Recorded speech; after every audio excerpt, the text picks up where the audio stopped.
Hi, my name is Allison Romero. I'm 29 years old, and this is the story of how the people who once mocked me ended up reading about my success on Forbes, wishing they had treated me differently. But before you think this is just another rags to riches tale, it's not. This is a story of betrayal, quiet revenge, and a fire that grew inside me every time I heard them laugh behind my back. I didn't just build a startup. I built a mirror, one that would force every single person who doubted me to confront their own reflection, and I made sure they saw it. I grew up in San Diego, California, in a neighborhood where dreams were big, but wallets were small. My father was a mechanic, the kind who never complained even when his hands bled from long hours under the hood. My mother worked night shifts at the hospital and still managed to make pancakes every Sunday. I wasn't born into luxury, but I was raised in resilience. I was always the quiet one in school, not because I was shy, but because I was focused. While other kids played video games or got high after class, I stayed up watching TED Talks and sketching app ideas in a notebook I never let anyone see.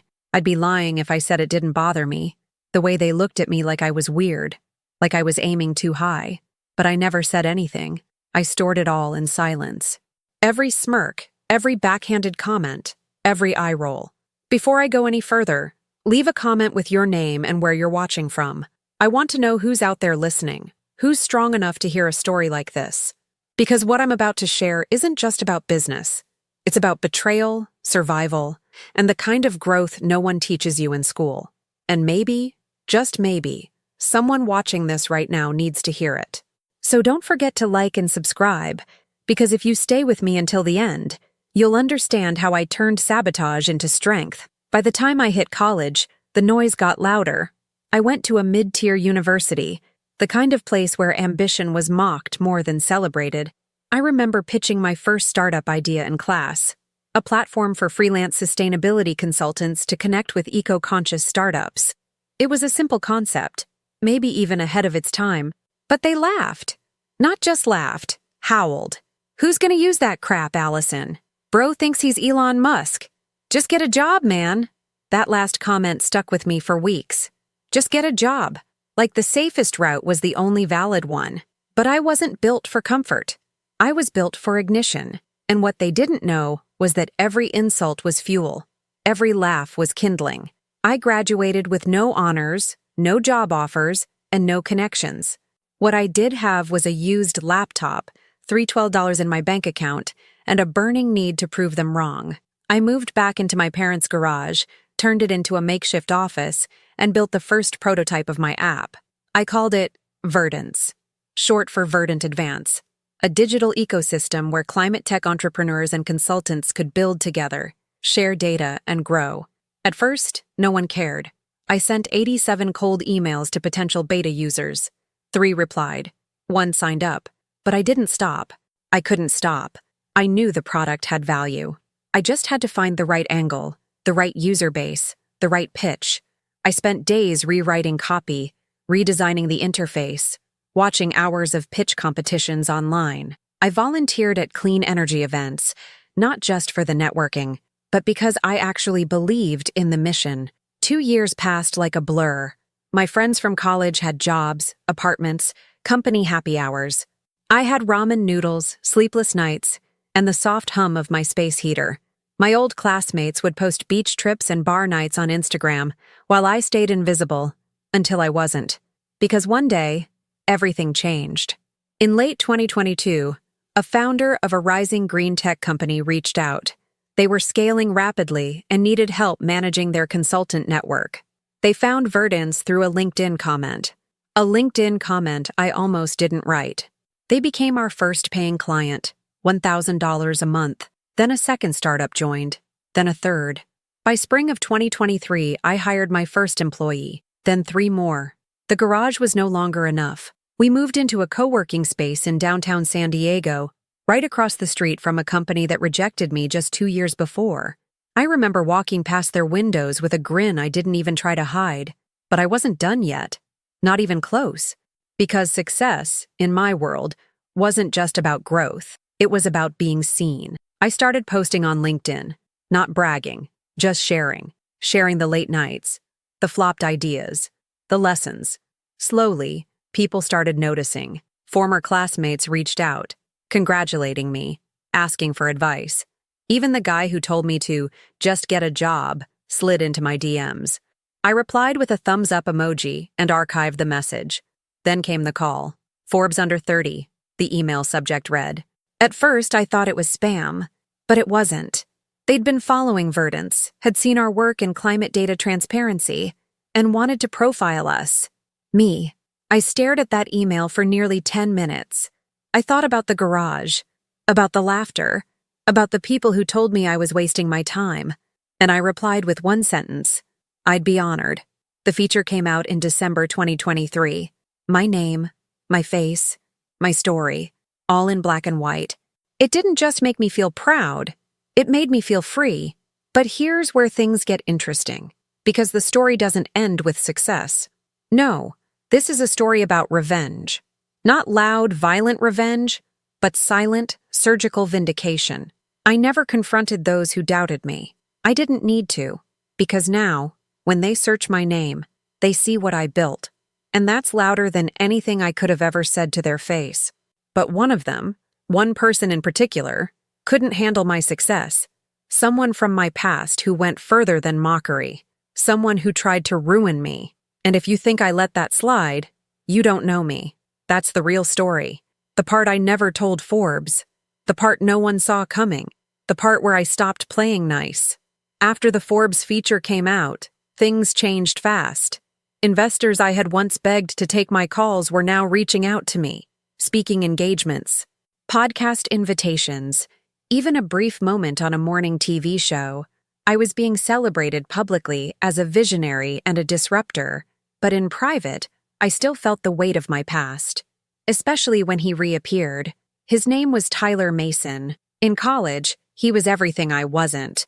Loud, charming, confident, the guy who always had the attention of professors and students alike. Tyler didn't just laugh at my startup ideas, he weaponized them. He used to call me Silicon Al like it was some kind of joke. I remember the way he'd smirk every time I raised my hand in class, just waiting to twist my words into something everyone could laugh at. What I didn't know back then was that Tyler had come from money. His dad ran a chain of dealerships across Southern California. So while I was building apps in a garage, he was golfing with venture capitalists and sliding into accelerator programs through connections. He started his own startup in our final year, a luxury lifestyle app for college students called Luxly. It got coverage on TechCrunch. People clapped for him in class. I was invisible. So imagine my surprise when I got an email from Tyler a week after the Forbes feature dropped. Subject line, "Let's talk." The body was short. Too short. "Hey Al, long time. Saw the article. Huge congrats, man. Let's catch up. I have a proposition you might be interested in." Tyler! For a moment, I considered deleting it, blocking him. But curiosity won. I agreed to meet. Not because I wanted anything from him, but because I wanted to look him in the eye, to see if he'd changed, or if he was just here to ride my wave. We met at a coffee shop in downtown San Diego. He wore a crisp blazer, expensive sunglasses, and the same smug confidence I remembered too well. I wore a black Verdance hoodie, the same one I'd worn through months of self-doubt and struggle. "Look at you," he said as I sat down. "Mr. Forbes." I gave a polite smile. "Didn't expect to hear from you." He chuckled and leaned in. "Listen, I'll get right to it. Luxly's had a rough year. We pivoted twice, lost a few major partners. Our burn rate's through the roof. But I've been following what you're doing, and man, Verdance is clean, scalable, and green. I admire that. So here's my pitch. Let's merge. Combine our teams, our tech. You be the face. I'll bring in the capital." I blinked. He wanted me to save his sinking ship? I took a long sip of coffee, buying time. Everything in me screamed to say no, but I was curious. I asked questions, probed. It didn't take long to see the cracks. Luxly wasn't just struggling, it was collapsing. They were 3 weeks away from shutting down. "I appreciate the offer," I said finally, "but I built this from the ground up. I'm not looking for partners, especially not ones who didn't believe in me when it counted." He leaned back, his smile fading just slightly. "Al, come on. That was college. We were kids. I didn't mean any of that stuff. Didn't stop you from saying it, I replied. And it stayed with me. I stood up, ready to leave, but then he said something that chilled me. You think you're untouchable now? Just because of some article? The valley's a small world, man. Don't burn bridges. I looked him straight in the eyes. I didn't burn anything. You did. That was the last civil interaction we had. The next few weeks were strange. I started getting weird messages on LinkedIn, anonymous accounts questioning Verdance's sustainability claims, others accusing us of greenwashing. Then came the emails. Reporters asking for statements on unverified insider info about our data practices. A podcast host canceled an interview at the last minute, citing ongoing concerns from an unnamed source. I knew it was Tyler. I couldn't prove it. Not yet. But everything about the pattern screamed sabotage. He couldn't stand that I had succeeded where he failed, so he tried to poison the well. I went into damage control mode. I brought in a PR consultant. We strengthened our compliance documentation, released transparency reports. I doubled down on my team and made sure we were airtight in every way, but the stress began to mount. At night, I'd lie awake thinking about how someone could be so petty, so obsessed with dragging someone back down just because they had climbed higher. I thought about confronting him, publicly calling him out, but I knew that would make me look emotional, reactive, and in the world I was navigating now, perception was everything. One day, I received an envelope in the mail with no return address. Inside was a printed spreadsheet, a list of Verdance's clients, internal projections, and staff salaries. It wasn't fake. It was real. Someone had leaked our internal files. Panic rose in my chest like a wave. I locked myself in the office, breathing heavy, my mind racing. Who had access to this? Only 4 people on my team had those documents. I called an emergency meeting. No anger, just clarity. I explained the leak, asked direct questions, watched their faces carefully. One of them, Amanda, our operations manager, looked shaken. Too shaken. After the meeting, I pulled her aside. I need you to be honest with me, I said quietly. Did you send anything to anyone outside the company? She burst into tears. It was a mistake, she whispered. Tyler reached out months ago. He offered me a job. I didn't send him anything at first, I swear. But after the funding round, he said he just needed confirmation on some numbers. I didn't think it was a big deal. I didn't think he'd actually use it against you. I felt sick, betrayed. I had trusted Amanda, trained her, paid her well, and now she was a pawn in his vendetta. I told her to go home, said we'd talk the next day, but I already knew what I had to do. She was fired that evening, quietly. No public announcement. I didn't want a scandal. I wanted a strategy. Tyler had taken a shot. Now it was my turn. I hired a private firm to look into Luxley's financials. Quietly, discreetly. What they found was worse than I expected. Misreported earnings, shell invoices, exaggerated growth metrics. Tyler had been selling smoke and mirrors for years.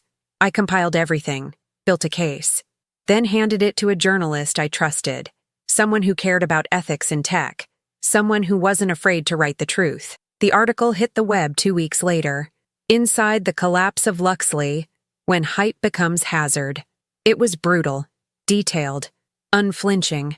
Tyler's investors pulled out. His board resigned. Lawsuits followed. The company folded within a month. I didn't celebrate. Not publicly. I didn't post any quotes or cryptic tweets. I just got back to work.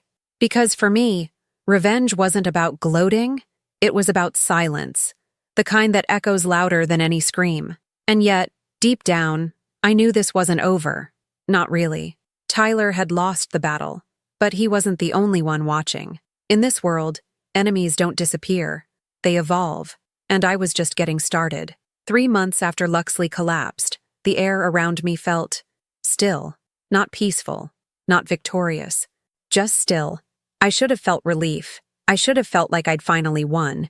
But all I felt was a strange emptiness, like I'd reached the summit only to find the sky wasn't as blue as I thought it would be. I kept asking myself the same question. What now? Business at Verdance was booming. We had doubled our client base in less than 6 months.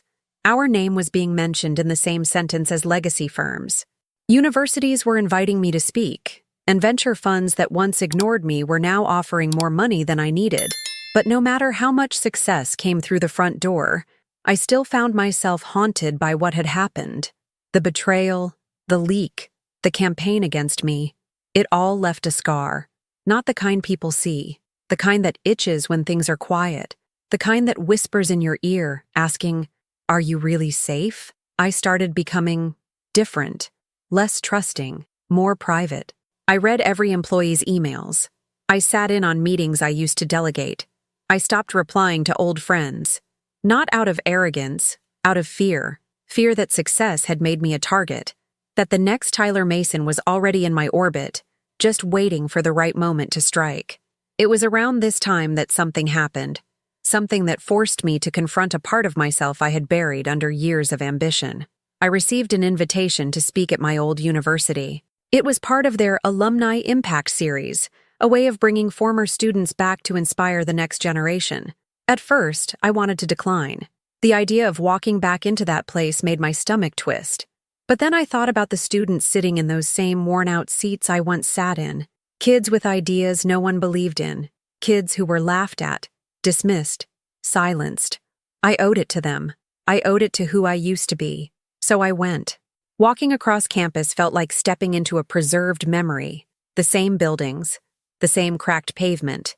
Even the coffee shop on the corner still smelled like burnt espresso and ambition. I arrived early, sat alone in the back of the lecture hall, just watching students chat, scroll, yawn, whisper. I wondered what they'd think when I stepped on that stage. Would they see a success story, or just another talking head? When it was finally time, I walked up to the podium, adjusted the mic, and scanned the room. A sea of eyes stared back, curious, skeptical, bored. I took a breath. "Hi," I said. "My name is Allison Romero. I'm 29, and a few years ago, people in rooms just like this one laughed at me for having a startup." There were some chuckles, a few raised eyebrows. "But now," I continued, "I run one of the fastest-growing sustainability platforms in the country, and my name was recently in Forbes." The room shifted. Phones came out. A few students nodded. "But that's not the story I came to tell," I said. And then I told them everything. The mockery, the loneliness, the garage, the betrayal, Tyler, the leak, the article, every piece of it. Raw, unfiltered, not wrapped in a motivational bow, just real. By the end, the room was quiet. You could hear pens scratching. One girl in the front row had tears in her eyes. And in that moment, I felt something I hadn't felt in years. Release. Like I had finally let go of the last piece of weight I'd been carrying. After the talk, dozens of students came up to me. Some just wanted selfies. Others handed me business cards or asked for advice. But one girl, Lena, stood out. She was small, wore thick glasses, and held a notebook to her chest like a shield. "I know what it's like," she said quietly, "to be the only one who sees something no one else sees. Thank you for not giving up." I smiled, really smiled. "That vision you have? Protect it, and don't let anyone talk you out of it." That night, something shifted in me. I went back to my hotel and stood on the balcony overlooking the city. The wind was warm, the stars faint but steady. For the first time in a long time, I didn't feel alone. But peace, it seems, is often short-lived. 2 weeks later, I got a call from one of our enterprise clients, an international firm that had signed a multi-year contract with us. They were pulling out. No warning, no explanation, just an apology and a legal statement terminating our agreement. I was stunned. I scheduled an emergency call to find out what happened. The truth hit like a sledgehammer. They had received an anonymous dossier detailing supposed ethical violations, inflated sustainability claims, and irregularities in our data analytics. Most of it was fabricated, some of it twisted from internal documents taken out of context. But it was convincing enough to scare them. I felt my blood go cold. Someone was trying to destroy Verdance from the inside out. And this time, it wasn't Tyler. He was done, publicly humiliated and legally entangled. This was someone else. Someone smarter, someone more patient. I gathered my leadership team that night. We combed through systems, logs, internal emails. We reviewed our client correspondence, data chains, third-party audits. I worked 16 hours straight, sleeping on the couch in the office, fueled by cold coffee and silent fury. Then came the breakthrough. One of our data analysts, Jay, discovered that an external plugin we had integrated 6 months ago had a vulnerability, a backdoor, and it had been exploited. The code wasn't just spying, it was copying, exporting sensitive internal reports, timestamps, metadata, quietly, consistently. It had started right after Amanda was fired. The timing was too perfect. I had a gut feeling she wasn't working alone, that she was just the visible crack in a much deeper fault line. But who else had access? Who else had something to gain? That's when I remembered something from the Forbes article. A small paragraph I hadn't thought much of at the time. It mentioned a competitor, EcoSpan, a startup based in Austin, Texas, working on similar sustainability models. The CEO, Mark Danner, had made a few veiled comments about Verdance in previous interviews. I had dismissed them as petty, but now I wasn't so sure. I called a contact in Austin, someone who used to work with Mark. I asked careful questions, listened more than I spoke, and what I heard chilled me to my core. Mark had approached Amanda months ago, reached out on LinkedIn, offered her a job. Sound familiar? But there was more. EcoSpan had hired a third-party firm known for competitive intelligence, a fancy name for corporate espionage. The same firm Amanda had contact with during her last weeks at Verdance. This wasn't sabotage. It was war. I didn't tell anyone at first. Not my board, not my team. I needed to think. I needed to plan. Because this time, I wasn't going to wait for them to come at me. I was going to strike first. And it wouldn't just be a counterattack. It would be a reckoning. The thing about betrayal is that it doesn't just hurt, it teaches. And in my case, it taught me exactly how deep the rabbit hole went. I realized that building a startup wasn't just about ideas or grit. It was about surviving long enough to protect what you'd built, not just from failure, but from people. People who wore suits and smiles but carried knives under the table. People like Mark Danner. I didn't rush. That was my first decision. I wouldn't respond impulsively like I had with Tyler. This time, I was going to be strategic, intentional, cold, if I had to. I started by assembling a small inner circle. People I trusted completely, not just for their skills, but for their loyalty. Jay, who had discovered the breach. Carla, our legal director, who had once taken on 2 conglomerates and won both cases. And Evan, a cybersecurity specialist I hired after Amanda's leak, who knew how to sniff out digital ghosts and expose them to the light. I told them everything, no filters, from Amanda's betrayal to the plug-in breach to my suspicions about EcoSpan and their connections. Jay sat in stunned silence, then muttered, "So this isn't just business, it's war." "Exactly," I said. "And if we're going to win, we have to be smarter, faster, and more prepared than they are." We didn't have long. The clock was ticking. If one enterprise client pulled out, more would follow. We had a matter of weeks, maybe days, before Verdance's reputation took a permanent hit. So we divided the work. Carla started building a case file. Every shred of digital evidence, every timestamp, every trace of data accessed through that plugin. She reached out to a contact at the Department of Justice's Cyber Division, not to make a move, but to plant a seed. Jay worked on rebuilding our client dashboard. He rewrote code line by line, locking down vulnerabilities and encrypting communication points. He added visible proof of transparency so that every client could see where their data was being accessed and by whom. Evan did the most delicate work of all. He started tracing the breadcrumbs, following IP addresses, packet logs, and system pings. At one point, he looked up from his screen and said, "These people were good, but not that good. They left fingerprints." I started managing communication with our top clients personally. I didn't send templated emails or crafted PR statements. I called them, one by one, told them the truth. Not all the details, but enough to show them I wasn't hiding, enough to let them know we were fixing it, that we took it seriously. Most of them appreciated the transparency. A few needed convincing. But slowly, confidence returned. Trust began to mend. One night, long after everyone had left the office, I sat alone with my laptop. The lights were off except for the glow of my screen.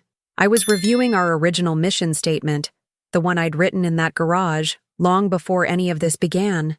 It read, "We believe in a world where sustainability is not a buzzword, but a blueprint for the future.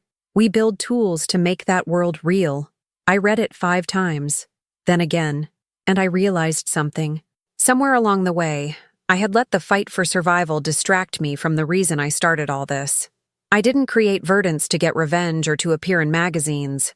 I created it because I believed in something, and if I lost sight of that, then even if we won, we'd still be lost. The next morning, I gathered the full team, not just the executives, everyone, engineers, designers, analysts. I stood in front of them and said, "We've been under attack. Some of you know the details. Some of you don't. But I want to be honest with you. Someone tried to destroy what we built, and we could spend the next year focusing on them, fighting fire with fire, or we can do something else." The room was quiet. "We can build something so strong, so clear, so good that no lie can touch it. We can make Verdance not just functional, but unshakable. We can make this the kind of company the world needs." Someone clapped, then more. And suddenly the room was alive with a kind of fierce energy I hadn't seen in months. People weren't afraid anymore. They were inspired. And I knew, in that moment, that we'd turned a corner. From that day forward, we worked differently. Not with fear or caution, but with precision and passion. We didn't just rebuild our systems, we elevated them. Jay introduced machine learning protocols to flag unusual user behavior. Carla drafted a new standard for ethical data handling, and we published it publicly. Evan created an alert system that notified our clients directly if any anomalies were detected in their usage patterns. We even opened a new internal division, Verdance Integrity, a task force designed to monitor and investigate external threats, but also to advise startups on how to protect their own data. We offered the service free for the first year to select climate tech companies. It wasn't just goodwill, it was armor.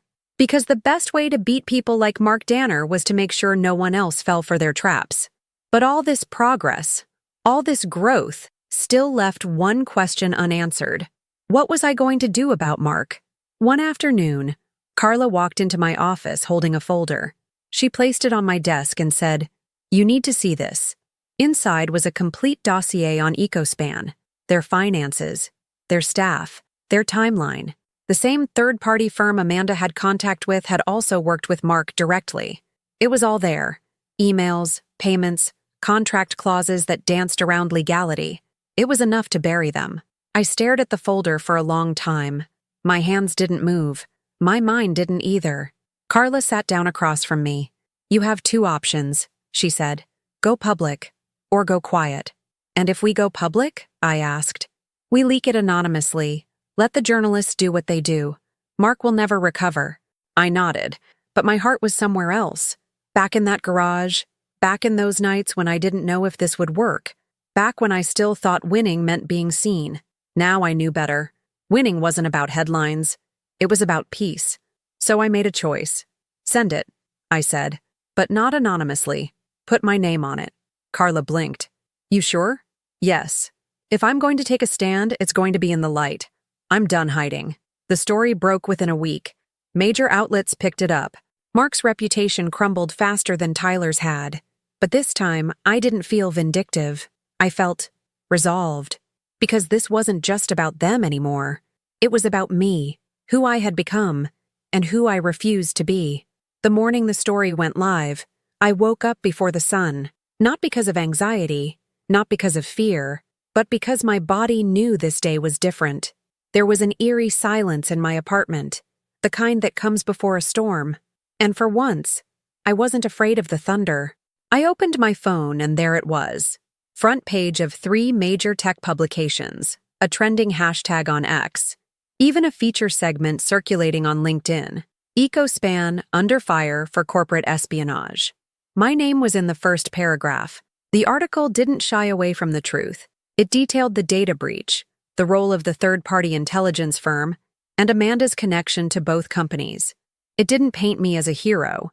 It painted me as a founder who had been attacked, outmaneuvered, and had chosen to fight back with the most powerful weapon he had, the truth.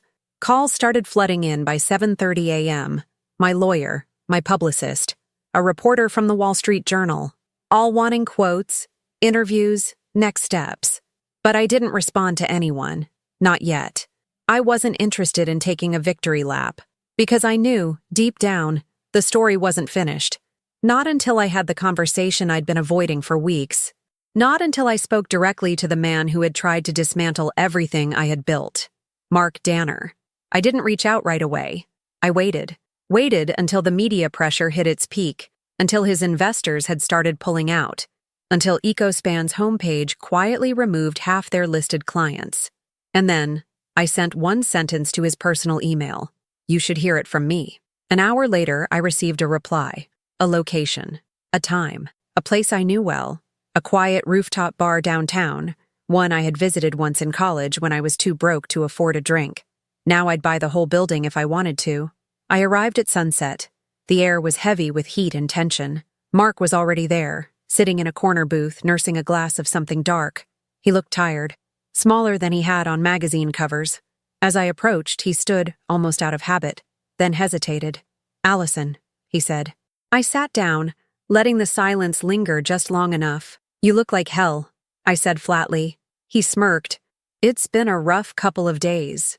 "You mean since you got caught?" Mark didn't flinch. "You're angry. I get it." "No, you don't," I said. "You have no idea what it cost me to build Verdance. You have no idea how many nights I wanted to quit, how much of myself I gave away just to make sure one person, believed in what I was building. And you tried to take that from me. For what? Ego? Market share?" He leaned back, folding his arms. "It wasn't personal. That's the problem," I snapped. "You treated people's lives, their work, like pieces on a board. You stole. You manipulated. You recruited one of my employees and turned her into a weapon. I made a move," he said coldly, "and you made one back. Congratulations. You won." I stared at him for a moment. There it was. The truth behind the mask. Mark didn't regret what he had done. He regretted losing. And that made what I was about to say even more important. You're going to walk away from this with a reputation so scorched, no one will take your calls for a long time, I said quietly. But that's not what matters. What matters is what you do with what's left. He looked at me, and for the first time, I saw something crack in his expression. Not guilt, but maybe recognition. "I'll figure it out," he muttered.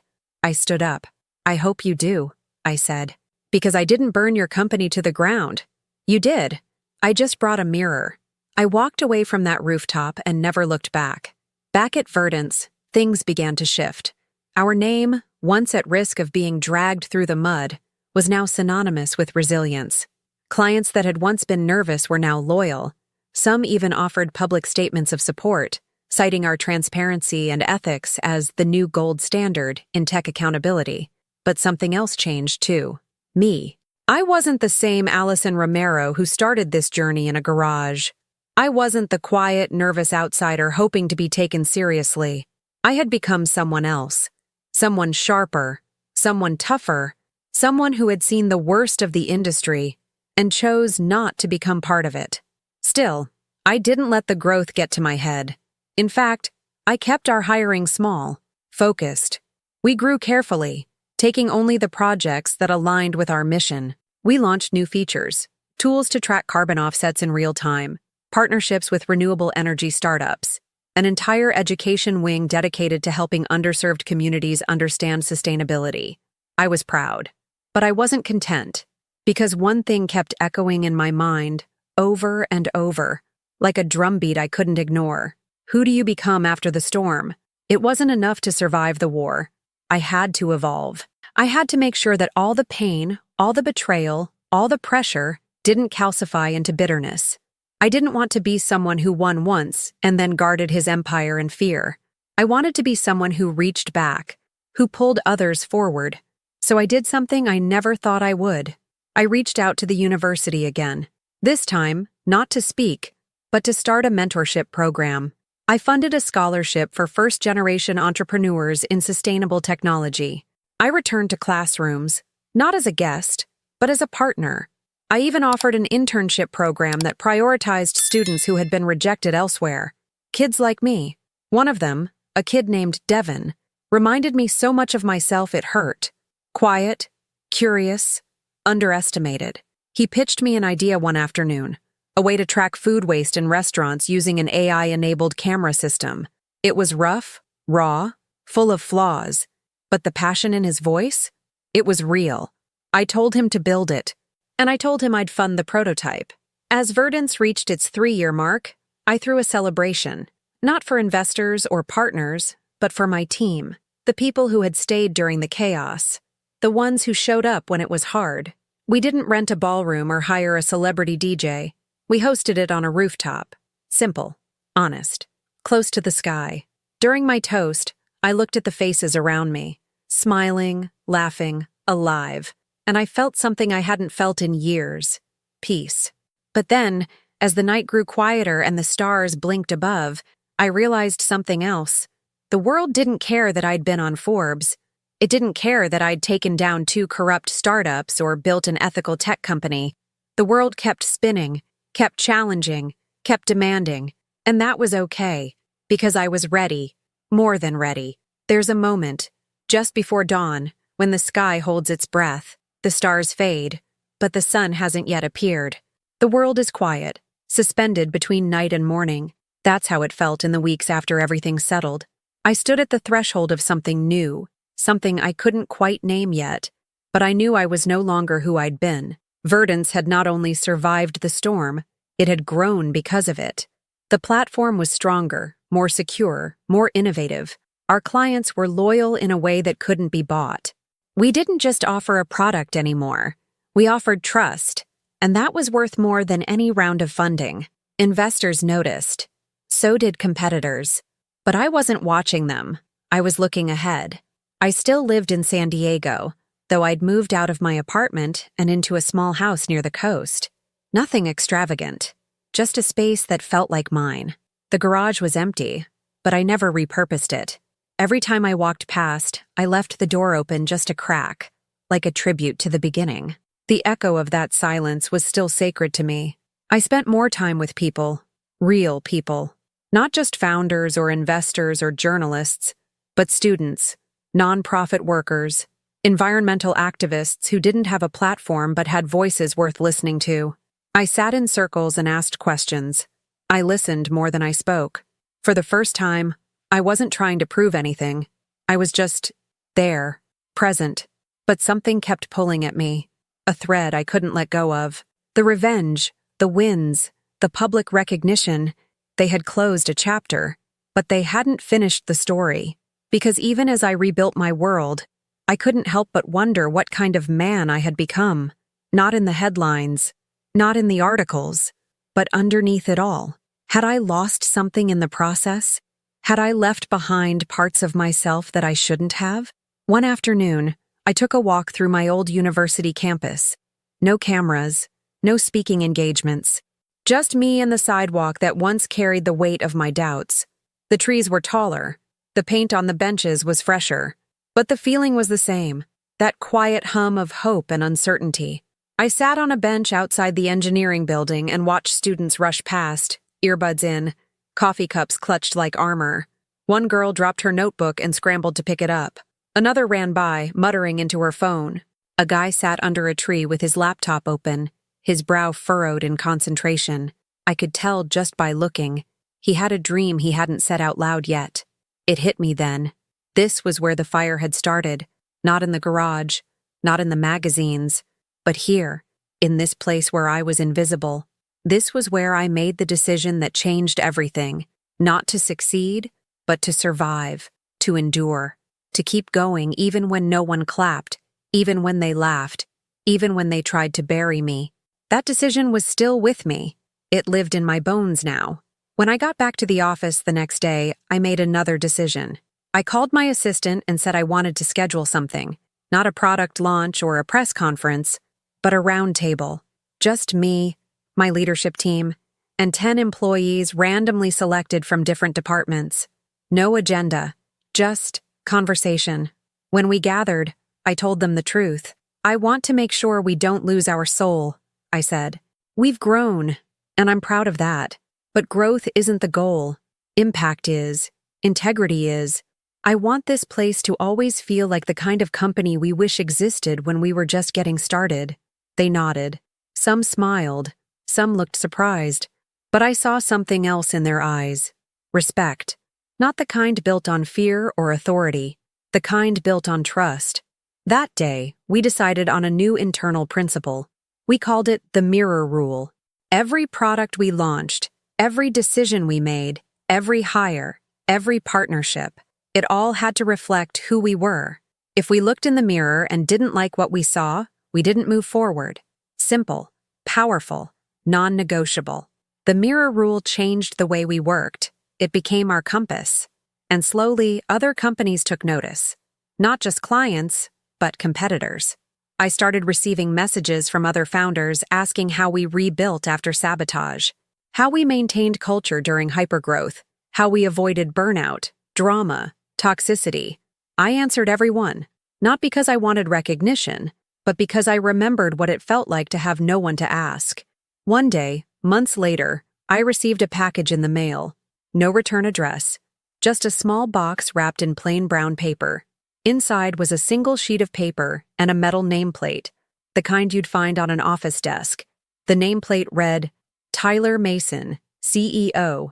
The note said, heard you spoke at our alma mater. Thought you should have this. You earned it more than I did. No signature.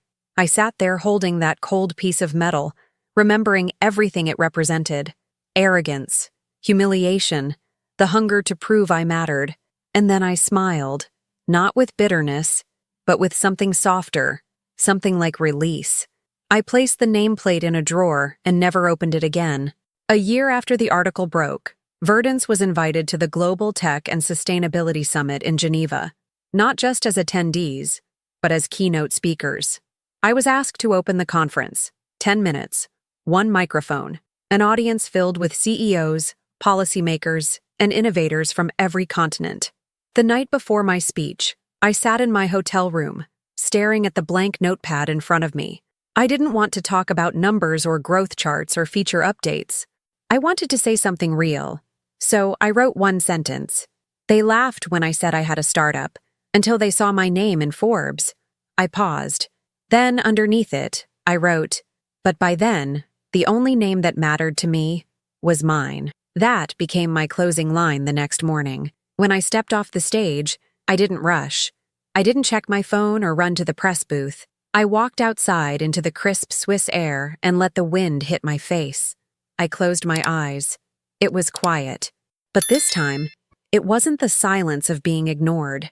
It was the silence of completion. The war was over, and I had become something more than a survivor.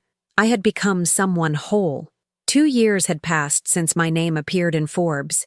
2 years since the battle for Verdance's survival became public, since enemies came out from the shadows, and since I learned that power doesn't come from being feared or followed, but from being trusted. A lot had changed, but some things hadn't. I still wore the same watch my father gave me when I launched Verdance. I still walked to work when the weather allowed it, and I still paused, every morning, just before stepping into the office, to take one deep breath and remember where I came from. We'd just moved into a new headquarters in San Diego.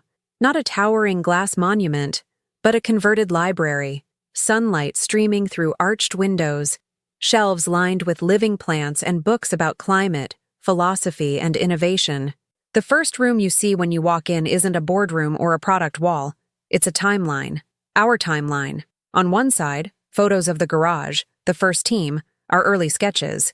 On the other, awards, articles, press moments. In the middle, a quote etched into the wood. Do not build to be seen, build to be remembered.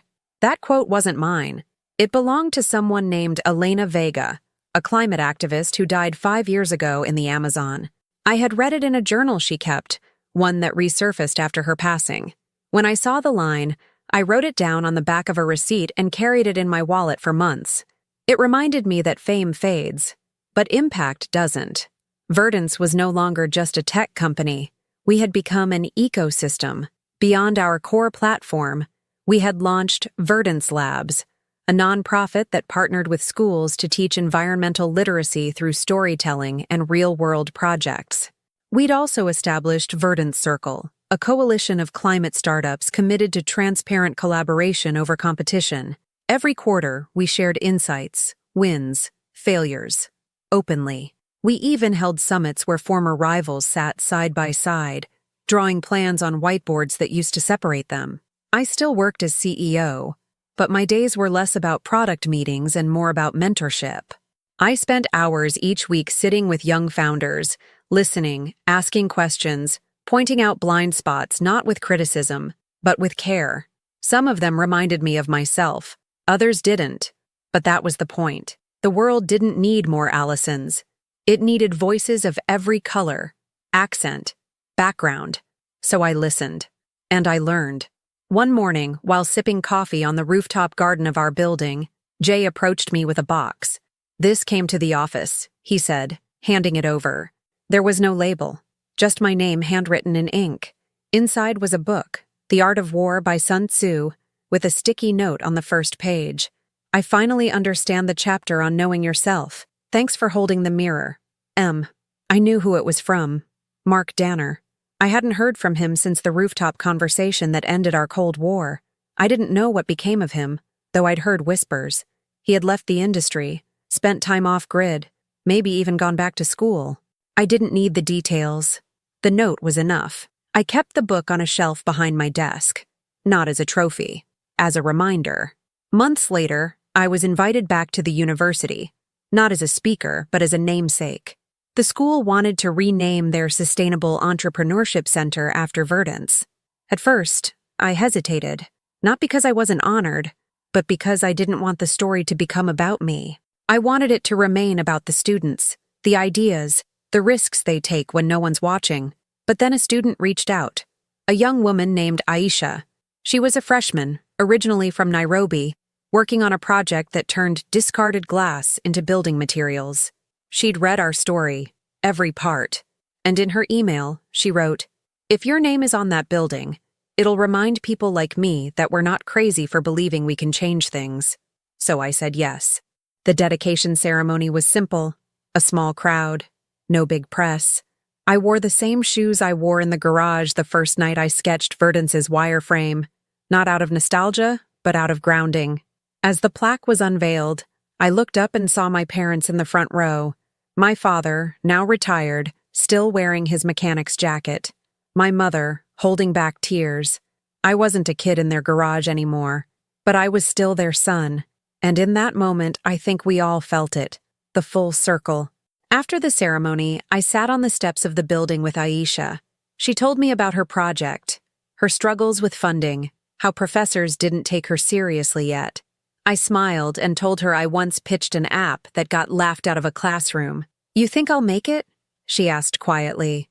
"I don't know," I said honestly, "but I know you can, and that's enough. The rest is about not giving up when the laughs come." She nodded, her eyes shining, and I saw a fire there I recognized too well.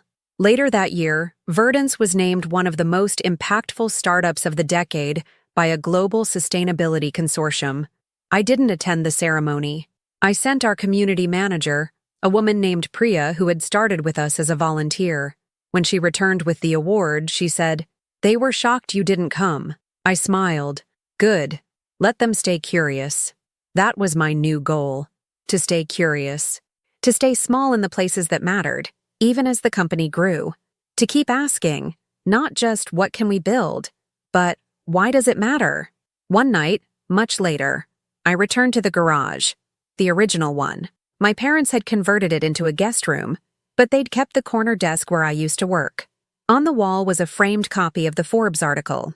I stared at it for a long time, then took it down.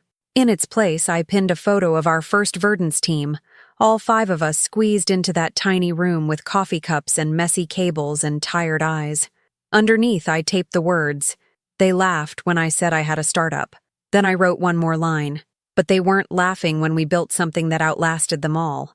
And I left the garage door open just a crack, because someone, somewhere, might be walking past. And maybe, just maybe, they'll see the light. And realize it's okay to be the one they laugh at, as long as you keep building. And never stop. Have you ever been underestimated to the point where people laughed at your dreams? Tell me in the comments how you turned doubt into determination. If this story touched you, please like and subscribe to hear more stories of resilience, redemption, and the quiet power of those who rise in silence. Share this with someone who needs a reminder that every setback can be a setup for something greater. Thank you for listening to my journey. And remember, no matter who tries to stop you, your name has the power to rewrite the ending.